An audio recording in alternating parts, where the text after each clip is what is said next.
प्रिय विद्यार्थियों, मैं doctor Sunil Kumar Sharma, BA part second, Hindi साहित्य, द्वितीय प्रश्न पत्र, प्रयोजन मूलक हिंदी। इस प्रश्न पत्र में जो हिंदी का प्रयोजन मूलक स्वरूप है और आज जो इलेक्ट्रॉनिक मीडिया है, प्रिंट मीडिया है, उस इलेक्ट्रॉनिक और प्रिंट मीडिया से किस प्रकार से प्रयोजन मूलक हिंदी का क्षेत्र संबंध रखता है, इन विविध विषयों पर हमने अब तक चर्चा की। आज इस प्रश्न पत्र की द्वितीय इकाई में रिपोर्टिंग, जो समाचार पत्र और न्यूज़ एजेंसियों के लिए अत्यावश्यक माना गया है, इस विषय पर हम चर्चा करने जा रहे हैं। जैसा कि रिपोर्टिंग शब्द अंग्रेजी का है, जिसका हिंदी अर्थ प्रतिवेदन, खबर, समाचार, सूचना होता है। प्रयोजन मूलक हिंदी में रिपोर्टिंग का प्रयोग समाचार लिखने या समाचार संप्रेषण, समाचारों का एकत्रीकरण से है। इसे समाचार संकलन भी कहा जाता है। बहुप्रचलित अर्थ में यह समाचार लेखन और समाचार संप्रेषण ही है और इसलिए यहाँ समाचार प्रयोजन मूलक भाषाई अर्थ में ही ग्रहण किया गया है। समाचार का प्रस्तुतिकरण व्यष्टिपरक होता है, जबकि समाचार सामग्री व्यक्तिगत न होकर कमोबेश रूप में समाज के प्रत्येक व्यक्ति या आमजन के लिए होती है। इस संबंध में महात्मा गांधी का मत भी विशेष उल्लेखनीय है कि समाचार पत्र का उद्देश्य जनता की इच्छाओं, विचारों को समझना और उन्हें व्यक्त करना है। दूसरा उद्देश्य जनता में वांछनीय भावनाओं को प्रकट करना है और तीसरा उद्देश्य सार्वजनिक दोषों को निर्भयता पूर्वक प्रस्तुत करना। इस दृष्टि से देखें तो निश्चित ही व्यष्टि से समष्टि का चिंतन ही समाचार पत्र का प्रमुख कार्य सिद्ध होता है। डॉक्टर विजय कुलश्रेष्ठ ने भी इस संबंध में अपने विचार प्रकट करते हुए कहा है, समाचार पत्र का उद्देश्य सार्वजनिक रूप में व्यक्त किए जा सकने वाले विचारों को सामाजिक कल्याणकारी संदर्भों में देखना और प्रस्तुत करना, आमजन का हित रखना है। इस प्रकार से समाचार पत्र या रिपोर्टिंग की जो भूमिका है वो हमारे सामने उपस्थित होती है। अब आती है समाचार की परिभाषा। जैसा कि मैंने आपको बताया कि समाचार चाहे वो प्रिंट मीडिया में हो या इलेक्ट्रॉनिक मीडिया में, इसका संबंध प्रत्येक मानव से रहता है। इसलिए समाचार की जो निम्न परिभाषाएं विद्वानों के द्वारा दी गई हैं, उनमें पहली है, जिसमें चारों दिशाओं की सूचनाएं समा जाएं, उसे समाचार कहते हैं। समाचार नंबर 2, समाचार सामान्यतः वह उत्तेजक सूचना है जिससे कोई व्यक्ति संतोष अथवा उत्तेजना प्राप्त करता है। Professor Chilton Bush.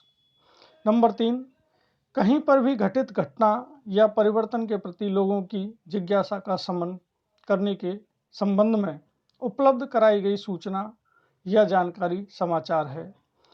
भारतीय विद्वान जी.डी. डिब्बली ने ये परिभाषा समाचार के संबंध में प्रदान की है।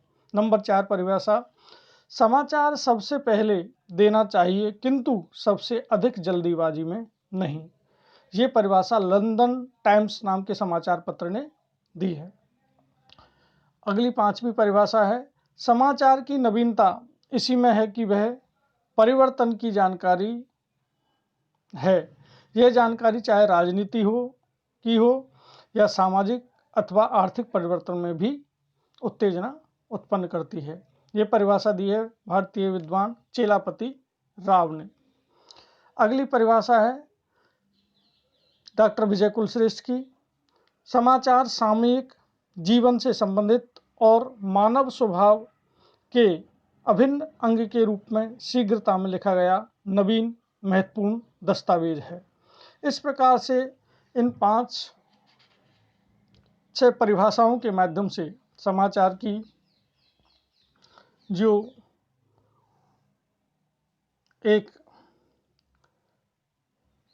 भूमिका है और समाचार का जो स्वरूप है वो अभिव्यक्त होता हुआ दिखाई देता है।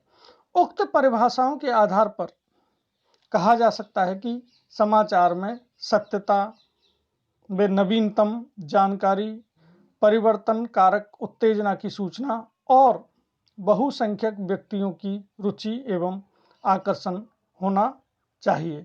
इस प्रकार से समाचार हम सभी के लिए, पाठकों के लिए, श्रोताओं के लिए उपयोगी सिद्ध होता है। अब आते हैं हम समाचार के तत्व। जब हम समाचार पढ़ते हैं, सुनते हैं, तो समाचार के ऐसे कौन कौन से तत्व हैं जो समाचार में निहित रहते हैं और जिनको समाचार संकलन करने वाला जो संवाददाता है या समाचार को समाचार पत्र में या इलेक्ट्रॉनिक मीडिया में स्थान देने वाले जो उपसंपादक हैं या संपादक मंडल है, वो किस प्रकार से उन तत्वों की उसमें आवश्यकता महसूस करता है। तो ये समाचार के तत्व हैं। पहला है तात्कालिकता या सामयिकता। समाचार जिस घटना के विषय में दिया जा रहा है उसके बीच समय का कम से कम अंतर हो। कोई भी समाचार नवीनतम घटनाओं और वर्तमान से जितना अधिक संबंधित होगा उसमें पाठक की उतनी ही अधिक रुचि होगी। दूसरा, घटना स्थल से निकटता या सामीप्य। जिस स्थान का समाचार हो और जिस स्थान पर वह प्रकाशित होगा उसमें कितनी भौगोलिक निकटता है, ये भी महत्व रखती है। निकटता समाचार के घटना स्थल को केंद्र में रखकर देखी जाती है।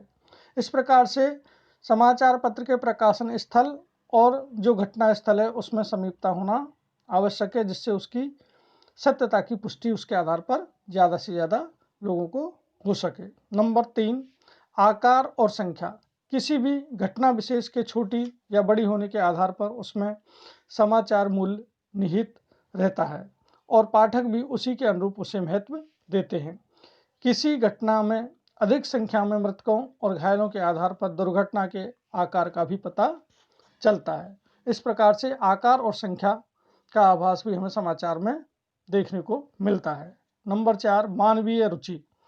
मानवीय रुचि समाचार का महत्वपूर्ण तत्व है। समाचार प्रतिदिन ही आते रहते हैं और दैनंदिन की आपाधापी के जीवन में कुछ स्थितियां ऐसी आ जाती हैं जब मानव जीवन की दृष्टि से पाठक की रुचि किसी या किन्हीं में हो सकती है। इसलिए समाचार मानवीय रुचियों को ध्यान में रखकर भी होना चाहिए।